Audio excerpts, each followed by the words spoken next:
మరి ఒక నామము జీవము గల దేవుడని.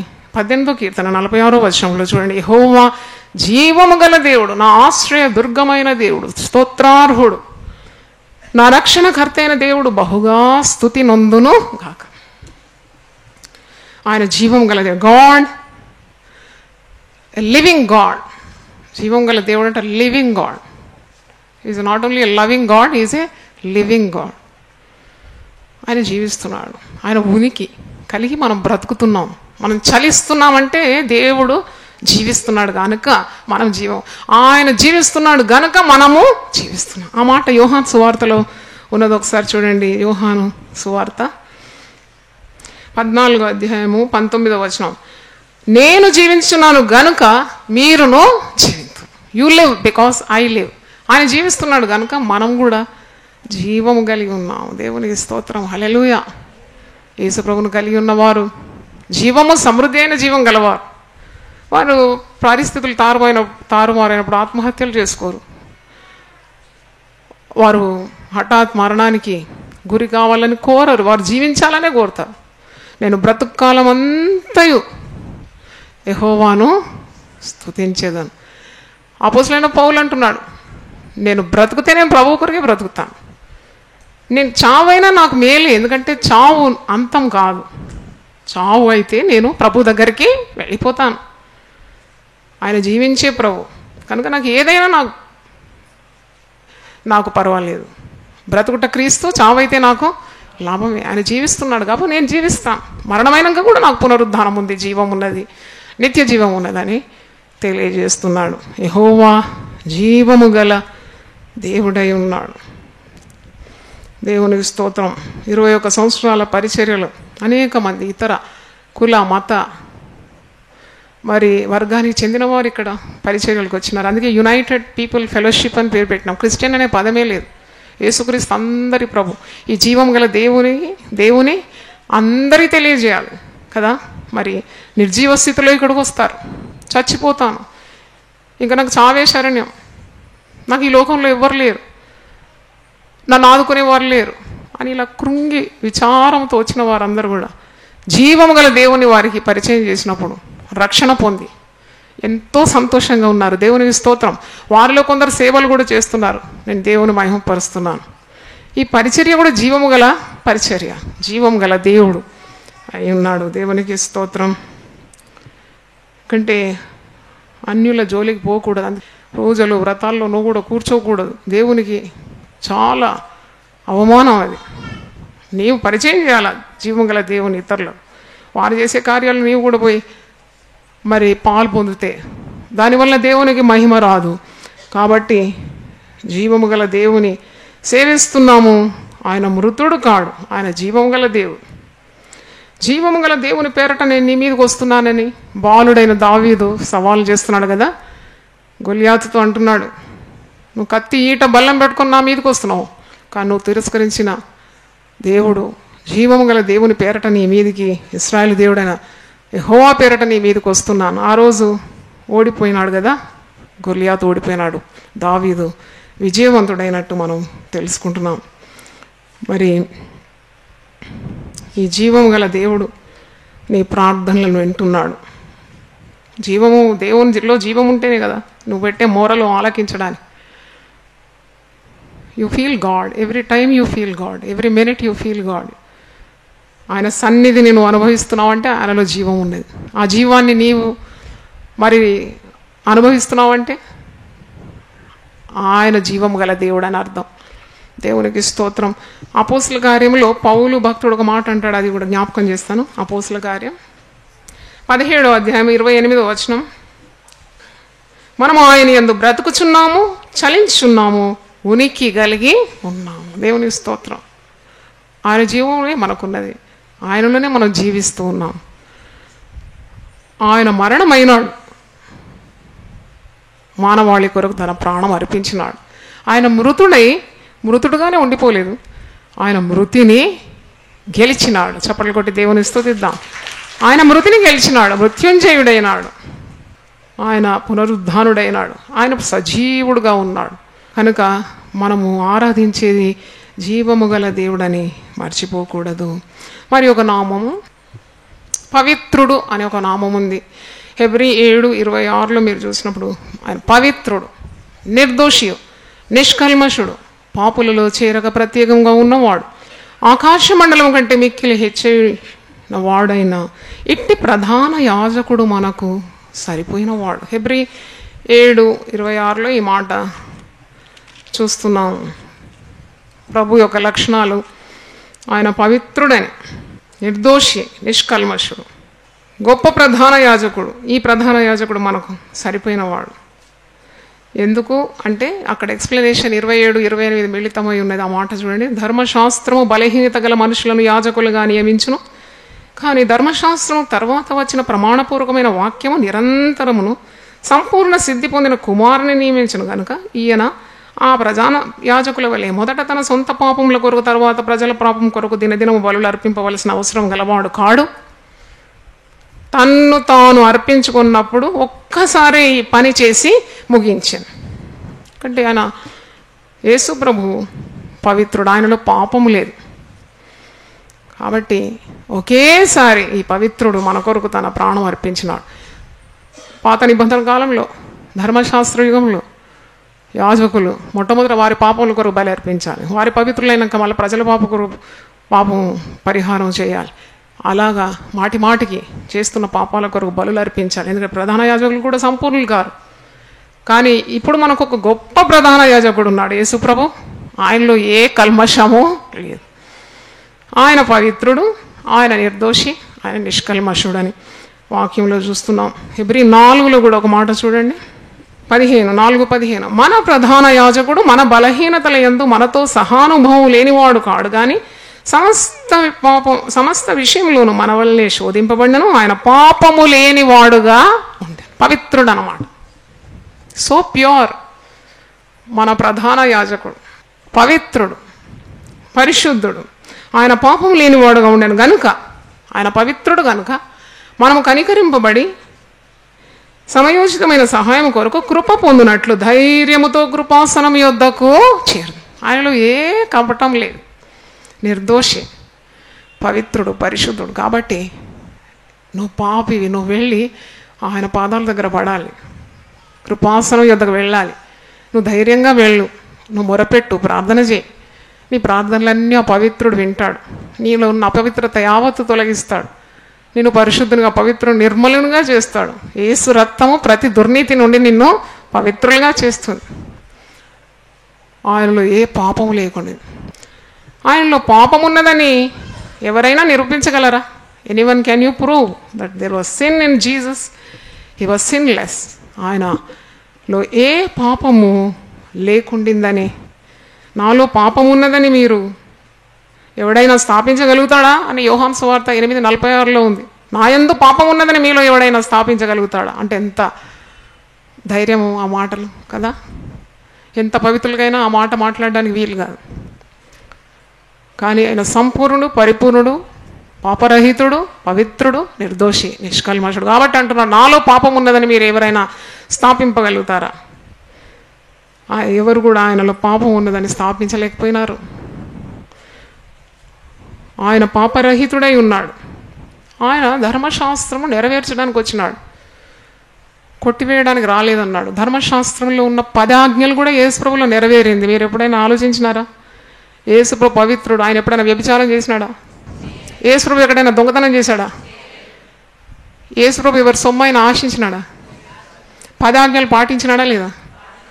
మరి ధర్మశాస్త్రం అంతా యేసుప్రభులోనే నెరవేరింది. ఆయన పరిపూర్ణుడు, పరిపూర్ణం చేసినాడు. కాబట్టి ఆయన పవిత్రుడని మనం చెప్పగలం. పిలాతు కూడా యేసుప్రభు నీతిమంతుడని గ్రహిస్తున్నాడు కదా, ఆయనలో ఏ దోషం లేదని అంటున్నాడు కదా. ఈ నీతిమంతుని రక్తం గురించి నేను నిరపరాధిని అంటూ చేతులు ఏం చేస్తున్నాడు? కడుక్కుంటున్నాడు, చేతులు కడుక్కుంటున్నాడు. యూదా ఏం చేస్తున్నాడు? 30 వెండి నాణాలకు యేసుప్రభుని అమ్మి, తరువాత మనస్సాక్షి ఆయనను గద్దించింది కాబట్టి అప్పుడు ఆయన అప్పగించిన యూదా ఆయనకు శిక్ష విధింపబడగా చూడక పశ్చాత్తాపడి ఆ 30 వెండి నాణములు ప్రధాన యాజకుల యొద్దకును పెద్దల యొద్దకును మరల తెచ్చి, నేను నిరపరాధ రక్తము అప్పగించి పాపము చేసి తినని చెప్పానని మత్తయి 27:3-4 చూస్తాం. నిరపరాధ రక్తమును, మరి రక్తమును గూర్చి మరి ఆయన పశ్చాత్తాపడుతున్నాడు. నేను 30 వెండి నాణాలకు ఒక పవిత్రుని నమ్మేసినాను, పరిశుద్ధుని నమ్మేసినాను. నిరపరాధ రక్తం గురించి ఆయన పశ్చాత్తాపడుతున్నాడు అన్నమాట. కనుక యేసు ప్రభు పవిత్రుడని మనకు అర్థమవుతుంది. 32వ కీర్తన దావీదు అంటాడు, తన అతిక్రమములకు పరిహారము నొందినవాడు ధన్యుడు, తన పాపమునకు ప్రాయశ్చిత్తము నొందినవాడు ధన్యుడు. యెహోవా చేత నిర్దోషి అని ఎంచబడినవాడు, ఆత్మలో కపటము లేనివాడు ధన్యుడు. పవిత్రత కొరకున్న తపన ఉండాలి ఎప్పుడు. Every believer should yearn for holiness. అదే మరి ప్రభు లక్షణం అన్నమాట. ప్రభు నువ్వెంత పరిశుద్ధత నీలో ఉందో అంతగా ప్రభు నీలో ఉన్నాడు కదా. ప్రభు పవిత్రుడు కదా. పాపముకు పవిత్రతకు ఏమి పొంతన లేదు కదా. పాపం చేస్తూ పవిత్రంగా ఎలా ఉంటాం? ఉండలేం. కాబట్టి ఏదన్నా అపవిత్రత వచ్చినప్పుడు వెంటనే కడిగిపోవాలి. వెంటనే యేసు ప్రభు పాదాల మీద పడి పరిశుద్ధత దయచేయి, ఈ పాపం నాలో నుండి తొలగించు, మరొకసారి ఈ పాపం నేను చేయకుండా నాకు నిగ్రహ శక్తి దయచేయి, పరిశుద్ధాత్మ బలం దయచేయి ప్రార్థన చేయాలి. ఆయన పవిత్రుడు కనుక మనం కూడా పవిత్రులమై ఉండాలి. సౌలు ఏమంటాడు? పూర్వం నేను హింసకుడను, దూషకుడను, ఏ పవిత్రత లేదు సౌల్లో, హానికరుడను, హత్యాకారుడను, సంఘమును పాడు చేసిన వ్యక్తిని, ఏ పవిత్రత లేని వ్యక్తి యేసు ప్రభు యొక్క దర్శనం ద్వారా పరిశుద్ధుడైన పౌలుగా మారిపోయినాడు. చప్పట్లు కొట్టి దేవుని స్తుతించండి. ఆయన భక్త కోటికి అపోస్తలుడైపోయినాడు, పరిశుద్ధుడు. ఊరికనే పౌలు అనం మనం, పరిశుద్ధుడైన పౌలు అంటాం. ఎందుకంటే యేసు పవిత్రతను పొందుకున్నాడు, యేసు ప్రభువును రక్షకునిగా స్వీకరించినాడు. నేను పాపుల్లో ప్రధాన పాపిని అన్నాడు, కానీ మారుమనసు పొందిన తర్వాత పరిశుద్ధునిగా మారిపోయినట్టు మనం చూస్తున్నాం. ఆయన పవిత్రుడు కనుక మనలో ఉన్న పవిత్రతను కూడా వెలికి తీయగలడు. కొన్నిసార్లు మనం మంచి ప్రవర్తన కలిగి ఉంటాం, ఎవరికి ఏ దోషం చేయం, కీడు చేయం, కానీ మనుషులు మన మీద నింద వేస్తూ ఉంటారు, అపార్థం చేసుకుంటూ ఉంటారు చాలామంది. అప్పుడు కూడా నువ్వు ప్రార్థన చేసి ఆ పవిత్రుని చెంత నీ భారము అప్పగించాలి. ఆయన నీ యొక్క యథార్థతను బయటికి తీసుకొస్తాడు. పవిత్రుడు కదా, నీ పవిత్రతను ఆయన వెలికి తీసుకొస్తాడని కీర్తనలు 37:5-6 ఉంది చూడండి. సామ్స్ 37:5-6. నీ మార్గమును యెహోవాకు అప్పగింపుము, నీవు ఆయనను నమ్ముకొనుము, ఆయన నీ కార్యము నెరవేర్చును. ఆయన వెలుగు వలె నీ నీతిని, మధ్యాహ్నం వలె నీ నిర్దోషత్వమును వెల్లడిపరచును. దేవుని స్తోత్రం, హల్లెలూయా. పవిత్రుడు. మరి ఒక నామం 1 పేతురు 1:18-19 పేతురు ఇలాగ అంటున్నాడు, పితృపారంపర్యమైన మీ వ్యర్థ ప్రవర్తనను విడిచిపెట్టునట్లుగా వెండి బంగారముల వంటి క్షయ వస్తువుల చేత మీరు విమోచింపబడలేదు కదా, అమూల్యమైన రక్తము చేత అనగా నిర్దోషమును నిష్కళంకమునకు గొర్రెపిల్ల వంటి క్రీస్తు రక్తము చేత విమోచింపబడిదిరని మీరు ఎరుగుదురు కదా. అంటే మన విలువ యేసు ప్రభు యొక్క నిర్దోషమైన నిష్కళంకమైన రక్తం అన్నమాట. అంటే నిర్దోషమైన నిష్కల్మషమైన పవిత్రమైన రక్తంతో మనల్ని కొనుక్కున్నాడు. That's our price tag. నీ విలువ నా విలువ అంతే. అంటే ఆయన రక్తం అంత పవిత్రమైనది. మనము నిర్దోషమైన నిష్కళంకమైన గొర్రెపిల్ల రక్తంతో విమోచింపబడిన వారం. పాత నిబంధన కాలంలో బలి అర్పించాలంటే ఆ గొర్రెపిల్ల ఏ మచ్చలేనిదై ఉండాలి. మచ్చలేని గొర్రెనే వారు బలిగా అర్పించేది. అలాగే కృత నిబంధనలో ఏ మచ్చలేని, ఏ దోషం లేని, పాపం లేని, మచ్చలేని గొర్రెగా యేసు ప్రభు మన కొరకు బలి అయినాడని మనం నేర్చుకోవాలి. ఇదిగో లోక పాపములు మోసుకుని పోసున్న దేవునే గొర్రెపిల్ల.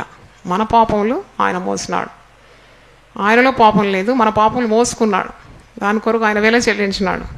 ఎందుకంటే మనల్ని కూడా నిర్దోషులుగా నిష్కల్మషులుగా తీర్చిదిద్దడానికి అలాంటి త్యాగము ప్రభు చేసినట్టు మనకు అర్థమవుతుంది. తర్వాత అంటే కొందరు అంటారు కదా, మనకు మా పరిస్థితులే అలాగ మమ్మను దేవునికి అయిష్టమైన కార్యాలు చేయడానికి దారి తీస్తుందని. అంటే we're force to do certain things. అయ్యో మాకున్న నాకు ఇదే మాట్లాడిన, అయ్యో మేము ఉన్న స్థాయిలో ఈ పనులు చేయక తప్పవండి, మేము తప్పకుండా ఈ పనులు చేయాలి. అంటే నువ్వు పవిత్రంగా ఉండాలంటే దానికి ఏం సాకులేం లేవు. There is no excuse that you cannot be pure. Whatever position you occupy. మరి ఒక నామం నిష్కల్మషుడు, అంటే ఏ కల్మషము లేని వాడు, పరిశుద్ధుడు అన్నమాట. పర్యాయ పదములే ఇవన్నీ. అనేక నామాలతో మనం దేవుని కొనియాడుతాం కదా. ఆయన పవిత్రుడు, నిష్కల్మషుడు అంటే కల్మషము లేనివాడు, ఏ దోషము లేనివాడు అని అర్థం.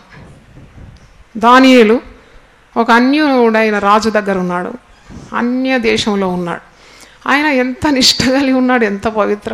ఆయన ప్రార్థన ముమ్మారు మోకరించి యెరూషలేము తట్టు కిటికీలు తెరిచి దేవదేవునికి ప్రార్థనలు చేసినాడు. ప్రార్థనకు వ్యతిరేకంగా మరి చట్టం వచ్చినా కానీ దాన్ని లెక్క చేయకుండా దేవునితో ఉన్న బంధం ఆయన కొనసాగినాడు. సింహభూమిలో వేసినారు. చూడండి, కష్టాలు రావా? మంచివారి కష్టాలు రావా? పవిత్రులకు రాదా? నిర్దోషులకు రాదా? వస్తుంది. నీతిమంతులకు కలుగు ఆపదలు అనేకములు, వాటన్నిటి నుండి యెహోవాని విడిపించి చప్పట్లు కొట్టి దేవుని స్తుతించి. Many are the afflictions of the righteous. అయ్యో, నీతి వల్ల మనకేం లాభం అండి? మనం నీతిమంతులు ఉంటే ఈ పాప ప్రపంచంలో ఎలాగూ నెగ్గుతాం అనుకోకూడదు. దేవుని తోడు నీకుంటే ఇంకేం కావాలి నీకు? యెహోవా తమకు దేవుడు కాగల జనులు ధన్యులు. చూడండి, ఎంత నిష్ట కలిగి దానియేలు పవిత్రుడుగా ఉన్నాడు. ఏ విగ్రహంకు నమస్కారం చేయలేదు కదా. షడ్రక్, మేషక్, అబేద్నెగోలు ఎంత పవిత్రంగా ఉన్నారు. పెద్ద ప్రతిమ ముందు వంగుమంటే వంగినారా? అదనమాట నిష్ట. ఖచ్చితంగా ఉన్నారు, పవిత్రత కాపాడుకున్నారు. వారు విగ్రహంలో వచ్చే అపవిత్రత వారు అంగీకరించలేదు. వారు అన్నారు, అగ్నిగుండంలో పడకుండా రక్షించడానికి మా దేవుడు సమర్థుడు, ఒకవేళ మమ్మల్ని రక్షింపపోయినాను మాకు దీని గురించి ఉన్న చింత లేదు.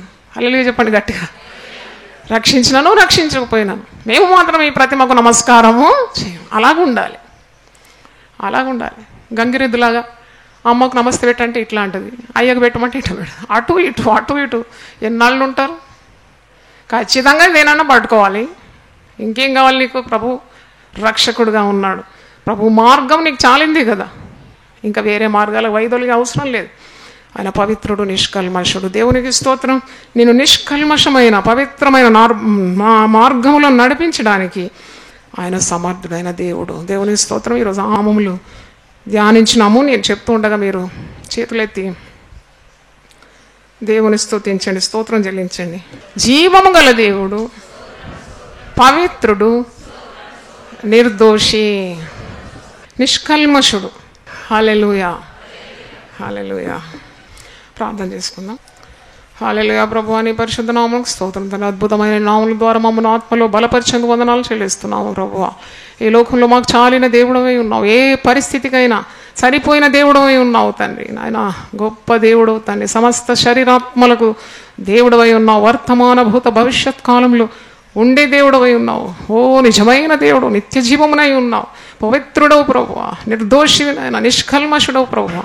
ఇంత గొప్ప దేవుని మేము కలిగి ఉన్నాం. మాకు ఇక భయము లేదు, దిగులు లేదు. నాయన నీకు స్తోత్రం. మాకు సరిపోయిన దేవుడవై ఉన్నావు. దేవుని వాక్యం విన్న ప్రతి ఒక్కరిని మీరు దీవించండి.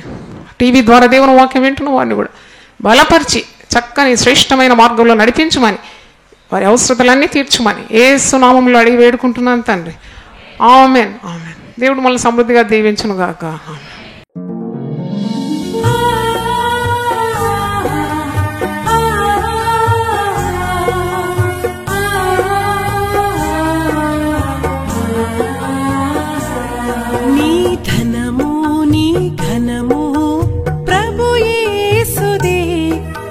దశమా భాగమునీయ వెనుదీతువా. నీ ధనము నీ ఘనము ప్రభు యేసుదే. నీ దశమా భాగమునీయ వెనుదీతువా. ధరలోన ధనధాన్యములనీయగా కరుణించి కాపాడి రక్షింపగా. ధరలోన ధనధాన్యములనీయగా కరుణించి కాపాడి రక్షింపగా. పరలోక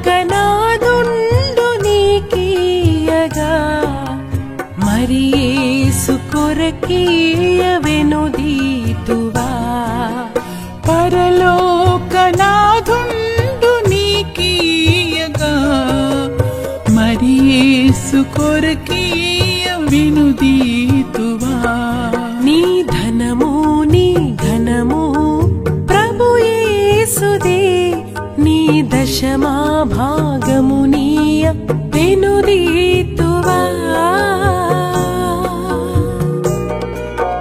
పాడి పంటలు ప్రభువు నీకీయగా కూడు గుట్టలు నీకు దయచేయగా పాడి పంటలు ప్రభువు నీకీయగా కూడు గుట్టలు నీకు దయచేయగా వీడంగ ప్రభు యేసు నామంబును గడువేల ప్రభుకీయను క్రైస్తవా వీడంగ ప్రభు యేసు